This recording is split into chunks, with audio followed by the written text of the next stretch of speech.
Okay, so now back for 2-point perspective. So again, hopefully you've got your dock in front of you.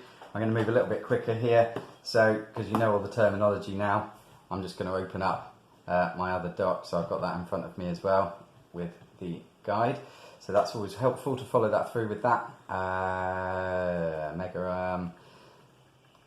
Right, so 2-point perspective. So very rarely, actually, do you ever see something flat on and can see the side, because in theory this point here is actually a little bit closer to you than that. So even if it's a slight tilt, this still needs to be drawn with perspective. So actually most of the time, whenever you're drawing perspective, you're normally going to have to use 2-point perspective. So the idea is then, instead of having a side flat onto you, you've got a corner or a side of 2 panels which is closest to you. You could look around your room and you can see various cuboids around us. I mean, everything's a cuboid because it's nice and strong, easy to stack, mass produced, all of these sort of things, which is why we build in cuboids essentially most of the time. And so most of the things around you that you look around, you'll see that you've got one corner of this cuboid which is closest to you. So that's what we're going to do here. So we start with our horizon line, 2-point perspective. And we're going to do our horizon line again, trying to keep it parallel with the top and the bottom.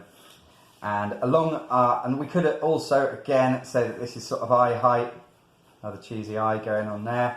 And instead of having 1-point perspective, you have 2. Now, hopefully you've had a look on the Padlet and seen those cool kind of street drawings where you've got a building and it's going off into the road in 2 directions. So that's also a 2-point perspective drawing. So these basic cuboid drawing lessons are so important if you want to draw rooms, buildings, streets, anything man-made pretty much.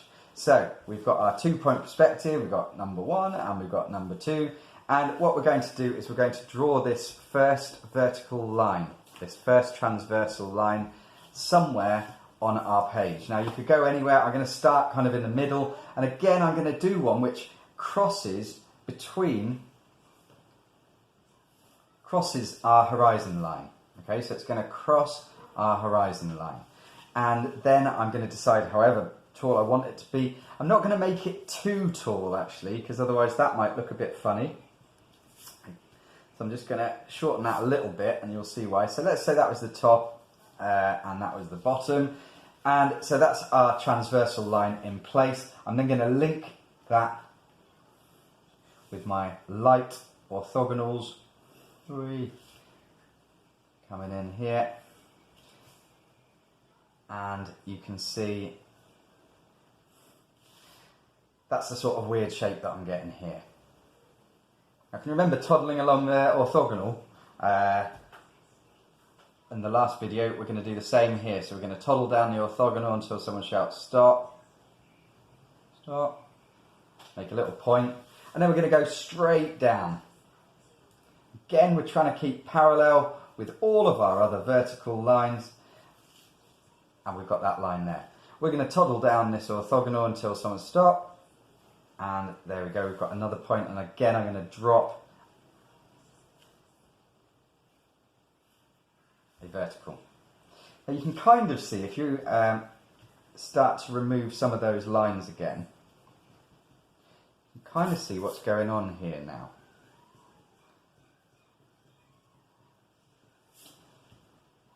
What you've got is, again, a bit of a Jaffa cake kind of style. Well, it's a bit taller than that. It's like a cornflakes box on its side or something like that. Although that would probably come to about here. So yes, this is the kind of cuboid. And what you've got is this side here is disappearing into the distance. And so it's a lot shorter than it is here. In reality, we know that length is the same as that. But in perspective drawing, we want to make this look like it's closer to us, give us the illusion that this bit is further away. So what we've got is a long length here, shorter length here. And that's a good way of checking that your cuboid perspective is right. Is the closest line, your closest transversal line, is it actually longer than your further away ones? So these two are further back. That's what we want them to look like. And you could measure that. If you want to get really on it, then 4.5 and 3.5. So I know that this is 4.5 and 3.5. So I know this one looks closer because it is longer. This one is a mere 1.9. Right? So you can see that the transversal line that is closest to us actually measures longer than the other ones which appear to be further back. You know that. You know that when something is closer to you, it appears bigger. So that's what we're trying to make the illusion of on this flat 2D piece of paper. So there's your first cuboid with 2-point perspective. This side going to that point, this side going to that point. But it's at eye height, so you can imagine this is now being held at my eye height. I can't see the top or the bottom of it. I can't see the top or the bottom. Whereas if I pick something up and I go below it, I can see the bottom, or above it, I can see the top. So I'm now going to do another cuboid where I'm going to look down on it. So it's below eye height. So I'm going to draw another line, another close transversal line. Put my little points just so I'm clear where I'm going from and to. You don't have to do the crosses if you think that just gets in the way. I'm going to link that one to point 2 first, just to be a bit of a rebel, and then I'm going to link this one to the first point. Like that. Okay, this is looking a bit sharp, isn't it? Because we're quite close over towards that point. So the closer to that point you get, the sharper it looks. So I'm going to do the same thing now. Along one of my orthogonal lines, I'm going to toddle along until someone shouts stop, and then I'm going to make a point. And then I'm going to drop down from that point, making sure that I'm parallel with the edge of my page. I'm going to toddle along that orthogonal until someone shouts stop, make a point, and again I'm going to be parallel with the edge of my page when I'm dropping down. And this is a weird one because it's quite a sharp little angle. So I've got my 2 transversal lines put in place. I'm on here. I'm going to link up my points over here as well, and over here. This is the bit that always foxes people. And what you've got is this weird little shape here, but actually that is what that rectangle on the top would appear with perspective. Okay, so we've got that going down here.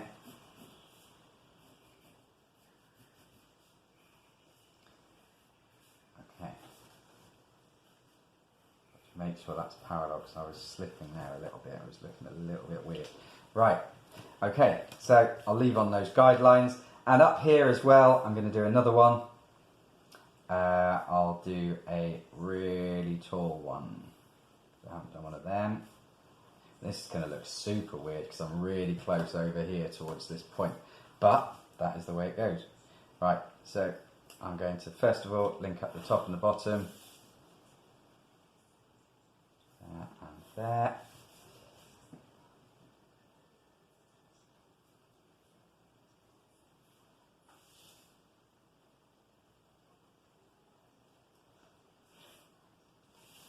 Okay, so I've made my line, joined up the orthogonals, toddling down the line till someone shouts stop, stop, toddling down the line till someone shouts stop, stop, and then I've got to make sure that I'm parallel with the edge of my page, parallel with my other transversal line, and drop straight down till I hit that other line. And the same over here, keep in parallel, I'm going to drop down till I hit that line. Now once I hit those lines, I make myself another couple of points which go to the other horizon point, like that, and like that. Imagine that's a little point there. So again, I'm going to draw that a little bit harder, a bit stronger.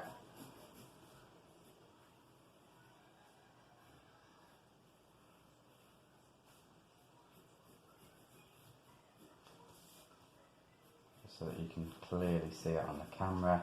Notice how I draw with lots of sketchy lines, building up one major line. Don't expect to get it all right perfectly.